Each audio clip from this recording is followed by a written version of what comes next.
Please turn with me in your Bibles to Psalm chapter 19.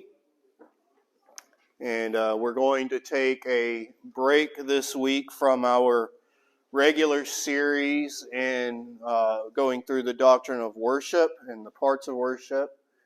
And then also a break from our time in Jonah this afternoon. We're going to look at Psalm chapter 19 this Lord's Day. And this is a fairly familiar psalm to most of us.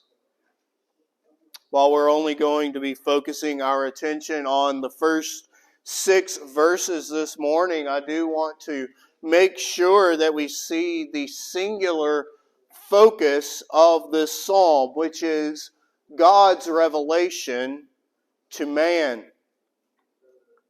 Many theologians have termed the 2 ways in which God reveals himself to man as the 2 books of Revelation. There is the book of nature, which is verses 1 through 6, and there is the book of Scripture, which is verses 7 through 11.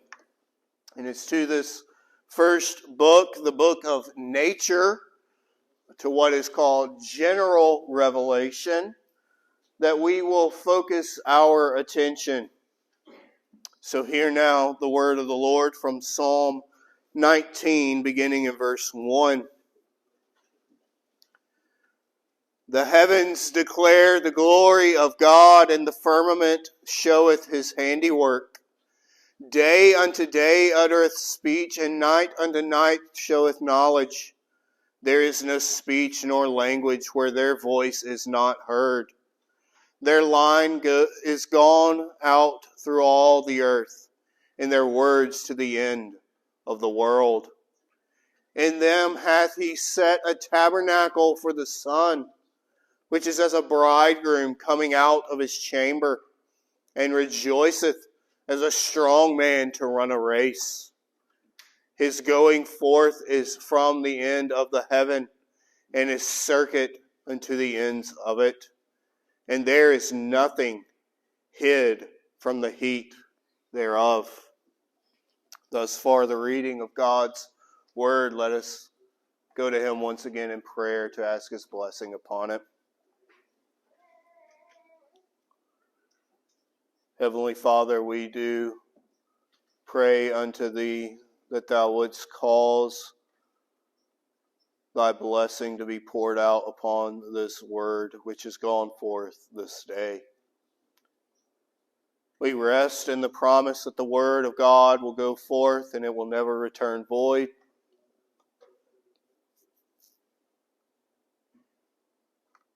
O Lord, feed us with thy word. Cause us to understand how it is that thou hast revealed thyself unto us. Let us gain a greater appreciation for the works of thy hands.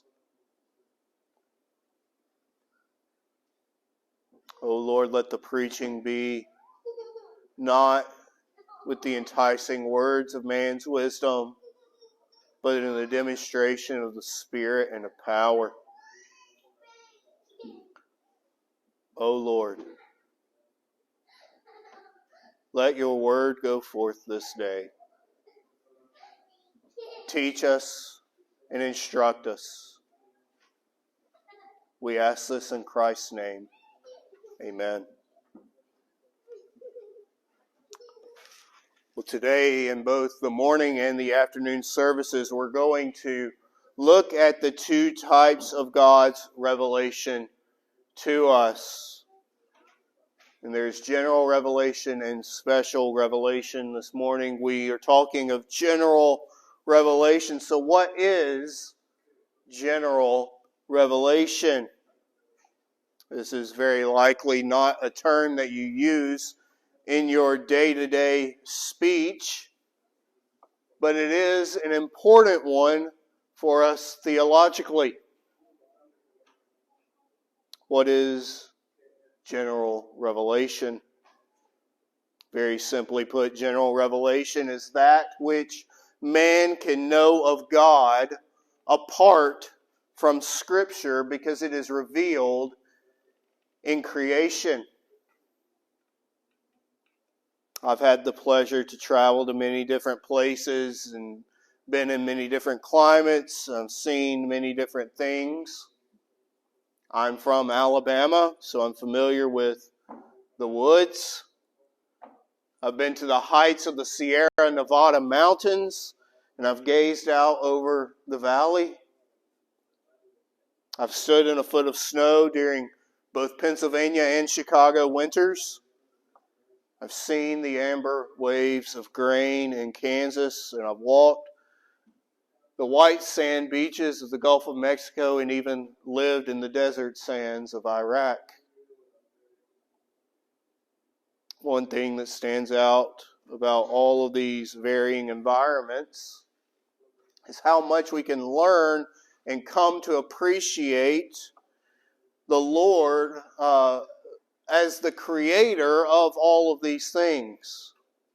He is the creator and sustainer of all things.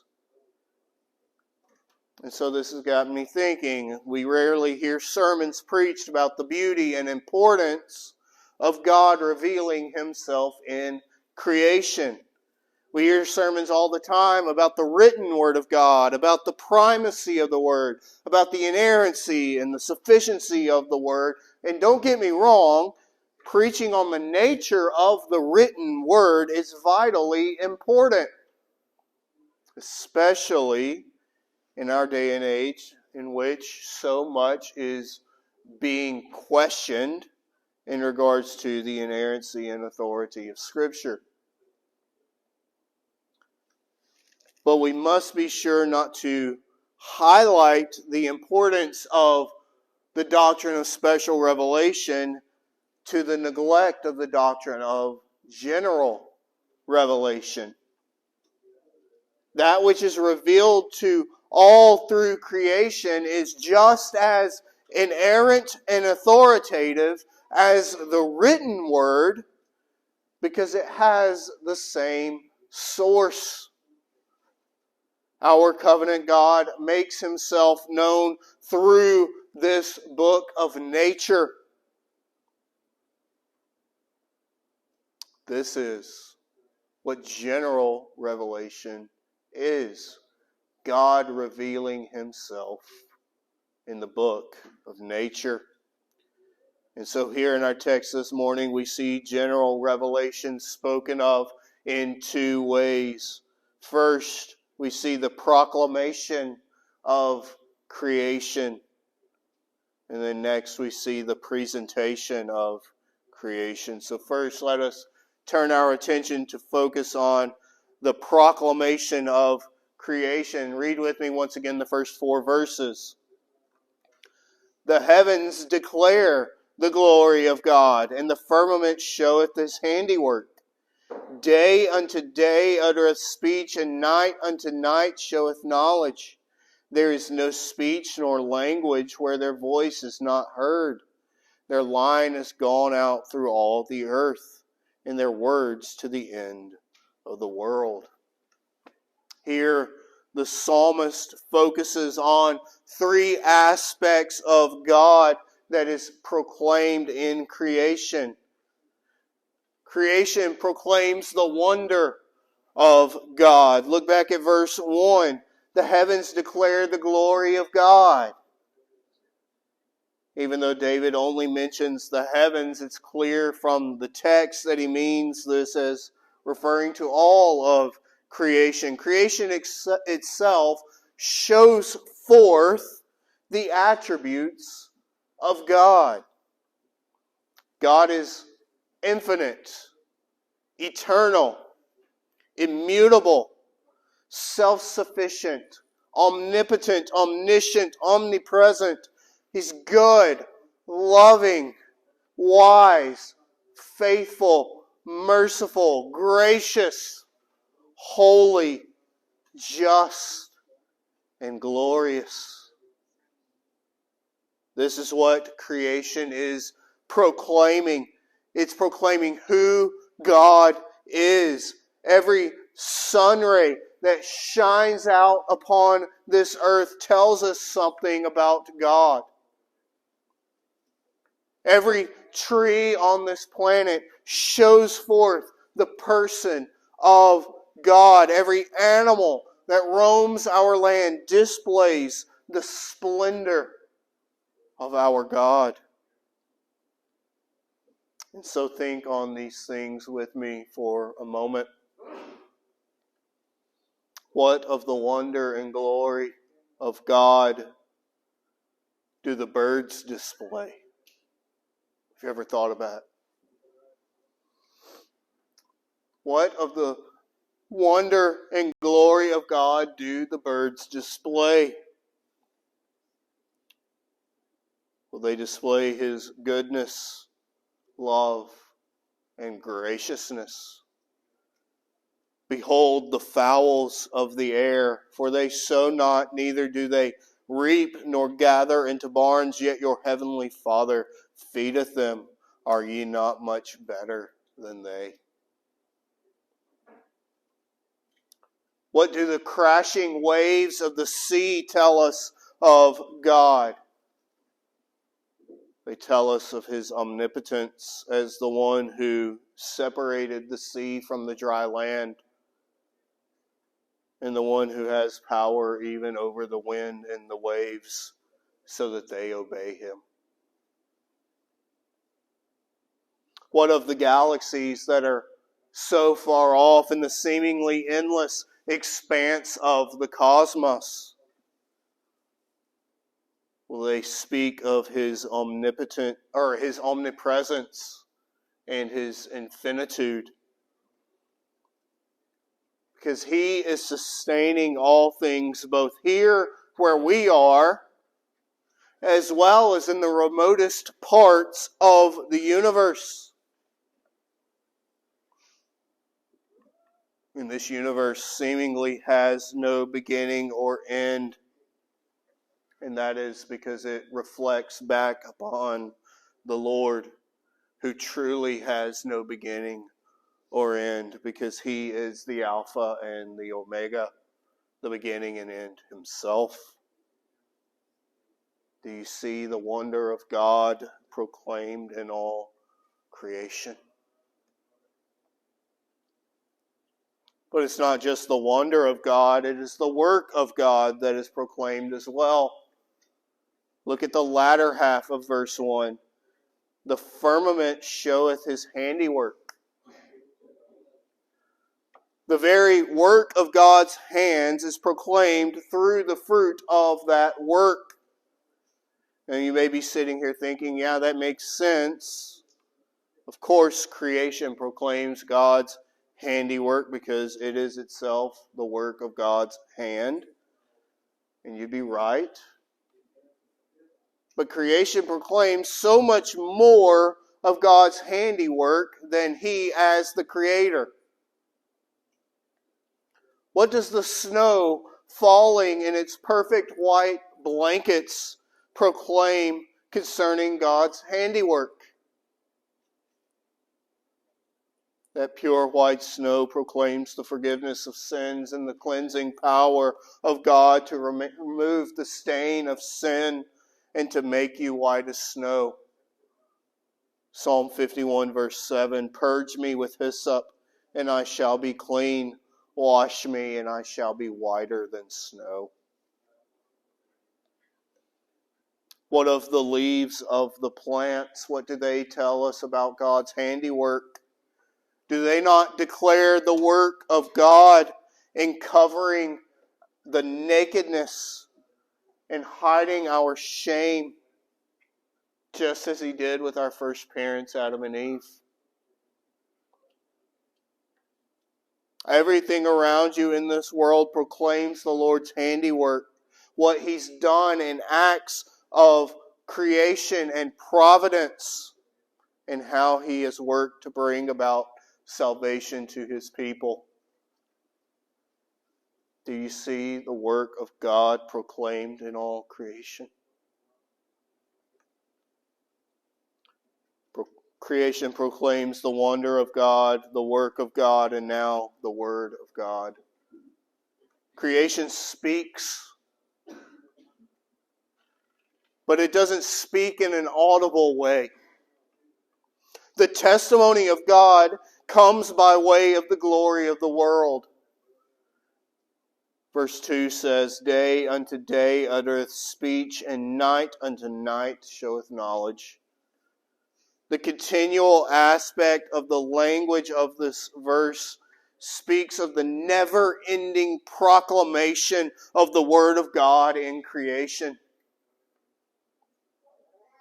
The Hebrew phrase that's here translated uttereth has in it the thought of pouring out or welling over. It's as though the Lord is saying that days and nights were but as a fountain flowing forth with the Lord's praise.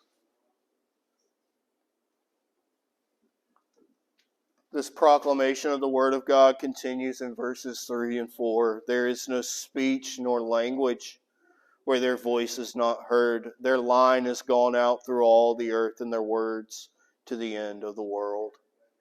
On this, Calvin writes, different nations differ from each other as to language, but the heavens have a common language to teach all men without distinction. Nor is there anything but their own carelessness to hinder even those who are most strange to each other and who live in the most distant parts of the world from profiting, as it were, from the mouth of the same teacher. Creation teaches, no matter if you're here in America or on the other side of the world. The language of creation is universal. There is not one square inch in all of the created universe where the Word of God is proclaimed through creation, but is not heard. You can go to the remotest parts of the galaxy. You can go to the remotest parts of the universe. And yet creation will be speaking just as loudly there as it does here. But this proclamation of creation is not enough. It is insufficient in itself. It doesn't reveal the totality of what man is to know of God and salvation. It's sufficient only to condemn. Romans 1 says, For the wrath of God is revealed from heaven against all ungodliness and unrighteousness of men, who hold the truth in unrighteousness, because that which may be known of God is manifest in them, for God hath showed it unto them.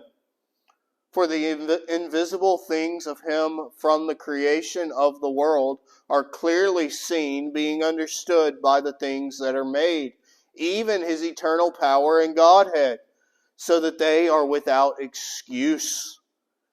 Because that when they knew God, they glorified him not as God, neither were thankful, but became vain in their imaginations, and their foolish heart was darkened. Professing themselves to be wise, they became fools, and changed the glory of the uncorruptible God into the image made like to corruptible men, and to birds, and four-footed beasts, and creeping things. Creation, friends, has so made God known to all men that they are now without excuse. They know God. There is no such thing as an atheist. That may be a strange thing to say. There's no such thing as an atheist. I love the way that Spurgeon puts it. He puts it beautifully. He who looks up to the firmament and then writes himself down an atheist brands himself at the same moment either an idiot or a liar. There are no atheists. There are only idiots and liars. Because you cannot look at creation and say there is no God. Only a fool would say there is no God, because the evidence is right there, plain to see. Everyone knows.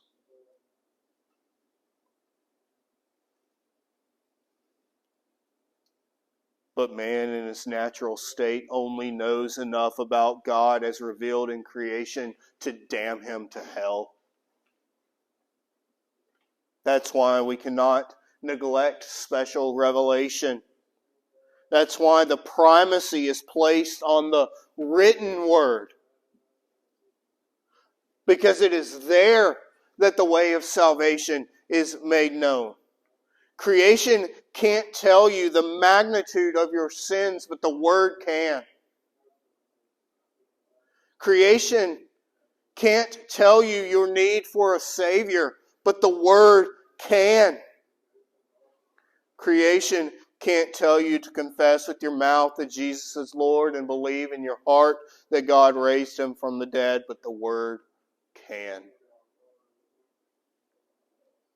And if you're here today and you're not trusting in Christ, then heed the testimony of all of creation and hear the call of Christ from His Word. Repent and believe the gospel. For if you don't, on that last great day, that day of judgment, the Lord will call upon even creation itself to stand as a witness against you for denying even their testimony. Trust in the Lord Jesus Christ and you will be saved. That is the proclamation, not just of creation, but of God Himself. And then at the end of verse 4, David makes a shift from speaking of the proclamation of creation to now speaking of the presentation of creation. Here we get a glimpse of the beauty of creation through the use of poetic language. The end of verse 4 reads, "In them hath He set a tabernacle for the sun."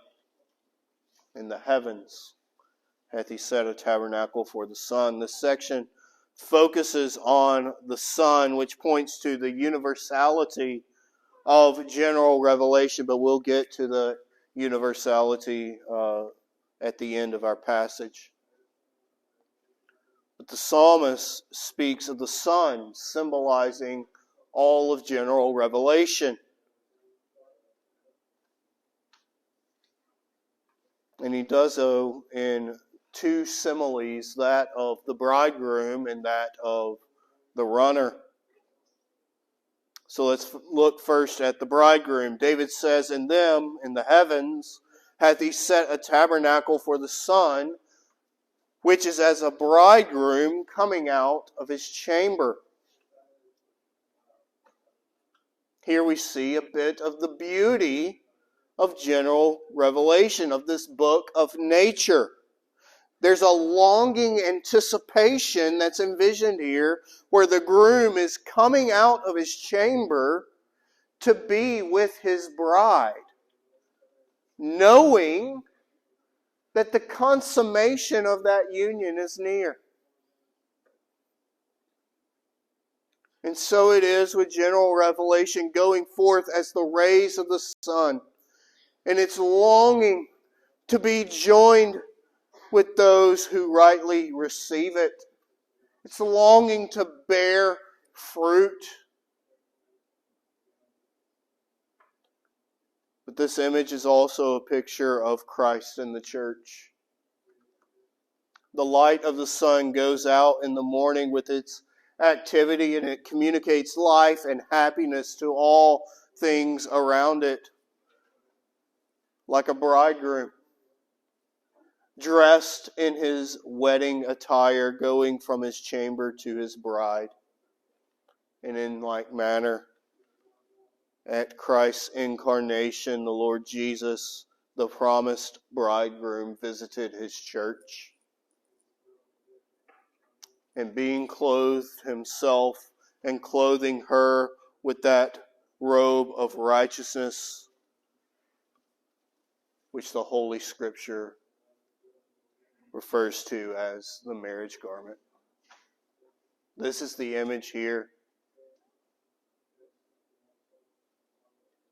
Christ longing to be with his bride, and the Son going forth longing to be met with that consummation as well, where the general revelation is met and married with the special revelation in the faith of the hearer, of the observer, and it bears fruit.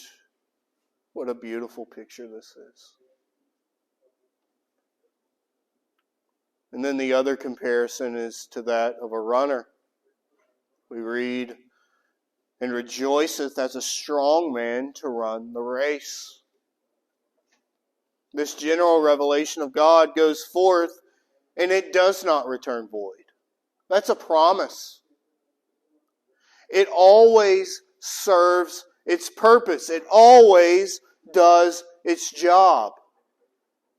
The strong man is conscious and confident of his own strength, and he promises himself victory and the glory which attends it. And so he sets upon his work with great pleasure. When a runner goes out and runs his race, just as he's trained, just as he's supposed to, then he rejoices in it. The runner in the race has a sense of urgency, a sense of responsibility, and so it is with general revelation. So it is with the Son, as we see in Ecclesiastes 1:5. This is how it is with general revelation, which goes forth continually, day after day, because that is the purpose which God has created it for. It does what it was created to do. And this purpose is accomplished in a universal way. Continuing the illustration of the Son, the psalmist goes on to say, his going forth is from the end of the heaven and the circuit unto the ends of it. There is nothing hidden from the heat thereof. There is nothing on the earth which does not feel the effects of the sun in some way, either by heat, light, or radiation. The sun breaks through into everything. And remember, the sun is simply an illustration for general revelation. If it's true of creation itself, then it must be true of the revelation that creation proclaims. There's nothing which the revelation of God does not penetrate. That revelation of God goes forth into the very heart, into the very core of every human being on this planet. And just as the sun penetrating into the earth has varying effects based on what it reaches, so too does general revelation. The same sun that melts the snow after a winter storm hardens the clay after a spring rain. The same sun that causes the crops to grow, providing food for the earth, causes the fields to rage and burn from its heat. There is no escaping the heat of the sun, and so there is no escaping the heat of revelation. There will come a day when all men will be held accountable for their lives. We already saw earlier in Romans 1 that the attributes of God are plainly manifest so as to leave no man excused. The general revelation that goes forth throughout all the world will serve to either melt the heart of stone, softening man to the gospel, or hardening the heart so as to have man rebel more and more against the truth that he already knows. The general revelation of God will either cause the seed of faith to grow, bearing the fruit of the gospel in the man's life, or it will ravage the man as a wildfire, causing death and destruction to all those who are not outside of its wrath. Immediately after Paul's explanation of general revelation rendering man without excuse, he writes of the end result in Romans 2. That unless they are warned, they cannot know what's coming. And there is wrath that is coming. And so this is your duty, believer. You have a responsibility to go out and to warn those in this world who are blinded by their sin and can't see the wrath that is to come. You have a duty to proclaim salvation to those who are suppressing the truth in unrighteousness. What are you doing to fulfill that responsibility? Here in the Chicagoland area, there are nearly 9.5 million people. What are you doing to reach them for the gospel? The day is coming when they will no longer be warned. The day is coming when your voice will no longer be heard by the world. The day is coming when the unbelievers will be cast into the lake of fire, and they will feel the immense heat of the revelation that they had rejected. But until that day comes, there is hope. That day is not now. There is still hope for those who are not of us, and until that day comes, you have the responsibility to proclaim the gospel, to warn people of the wrath to come, and to call them unto repentance. Do not neglect such a great responsibility. I know that a doctrine like general revelation can sometimes be simply a topic of theological discussion, something for us to pontificate over. But there must be some practicality to it. Doctrine must lead to doxology.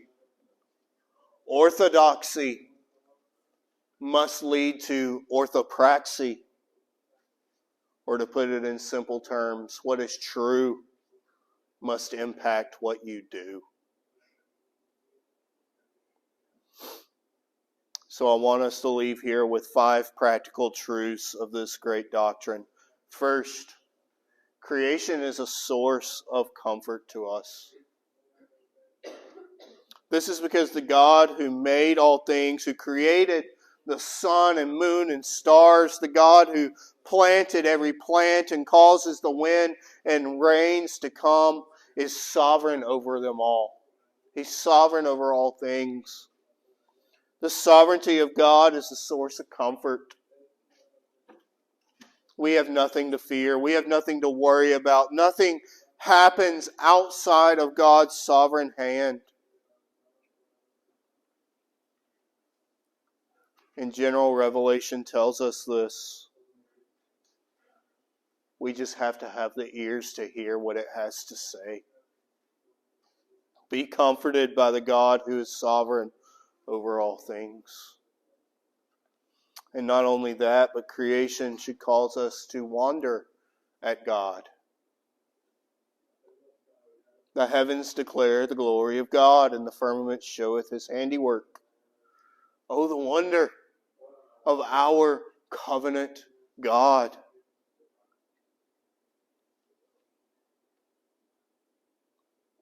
I want you to think about creation for a second.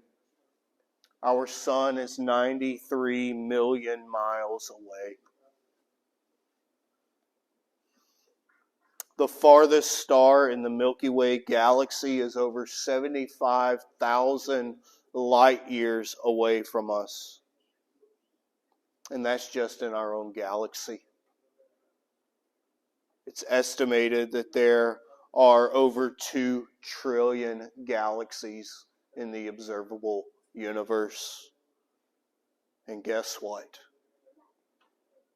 God is greater than all of that. Because He is the one who made those stars. He is the one who made those galaxies. He is the one who made the observable universe. This is our God. He is our Creator.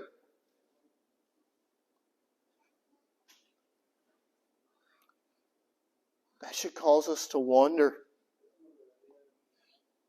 But it's not just the expanse of the universe that should cause us to wonder. It's every single aspect of creation that ought to cause us to wonder. From the universe to the ants,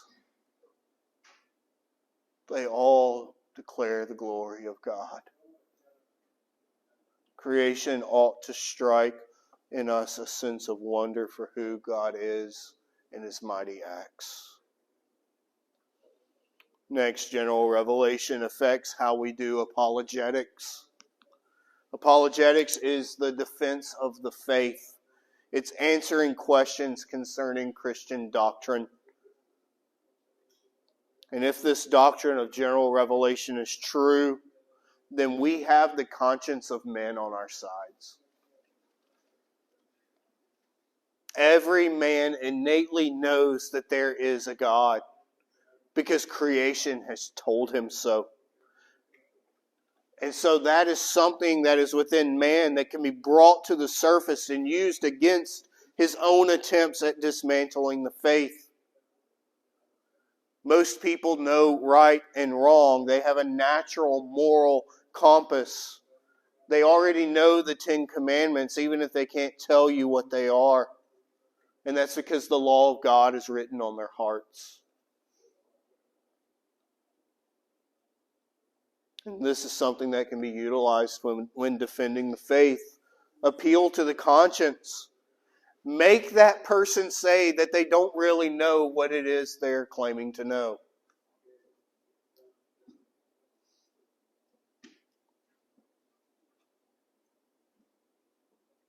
Make them admit that they don't even believe the blasphemies that they're claiming to be true. And then give them the gospel.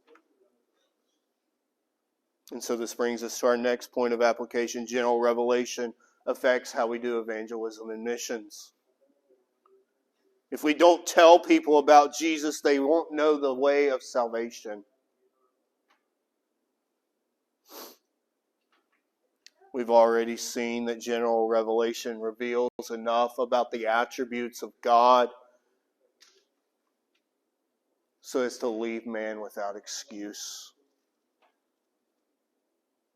You may be in a situation where you'll have to say something, where you share the gospel of Jesus Christ with someone. And if they don't hear it, then they will never know. Faith cometh by hearing, and hearing by the word of God. We should all be sharing the gospel with those around us. And this doctrine of general revelation ought to affect how we do it, whether locally or globally, because we know that without the proclamation of the gospel, then man is utterly without hope.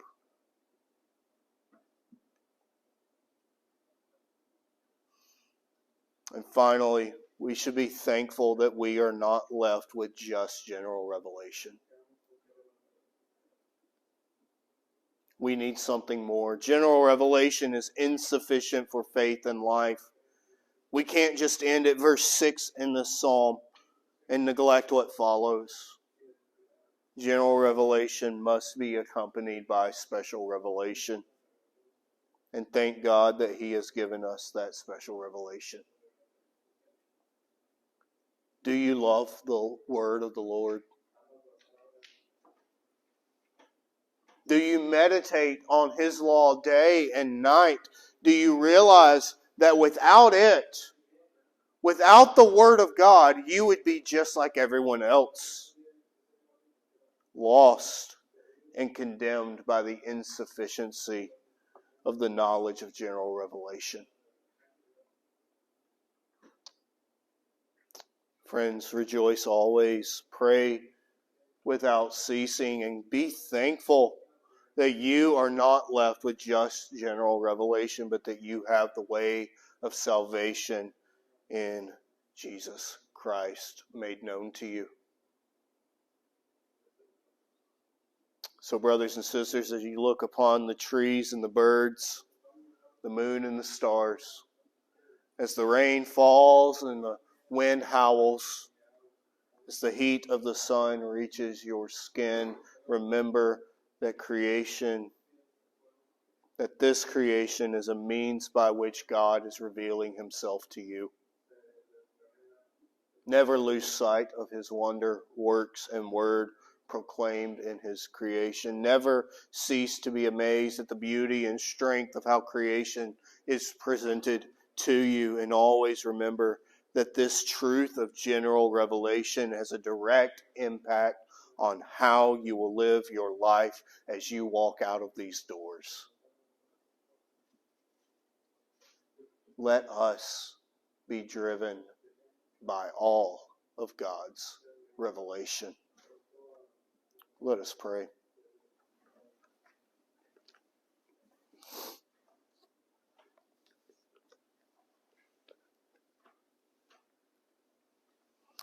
Heavenly Father, we come unto Thee once again, and we are thankful. We are thankful for the creation that Thou hast made, how it provides for us, how it gives us food to eat, how it gives us shelter, but more importantly, how it teaches us of Thy works, Thy wonder, Thy word.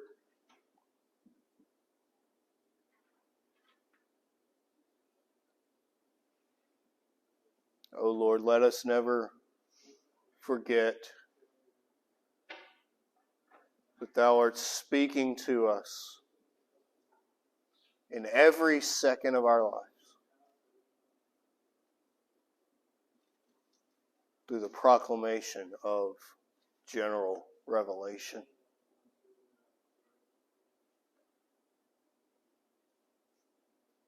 Let us learn to love it.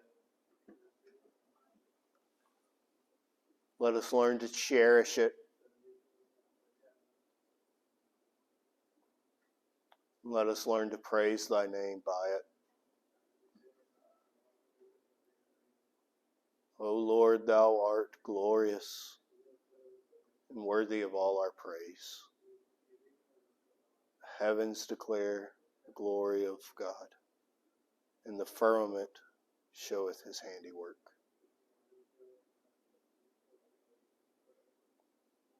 Let us never forget that.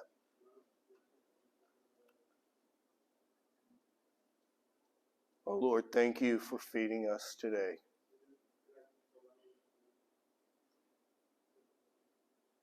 Be with us as we continue in our worship and as we depart from here.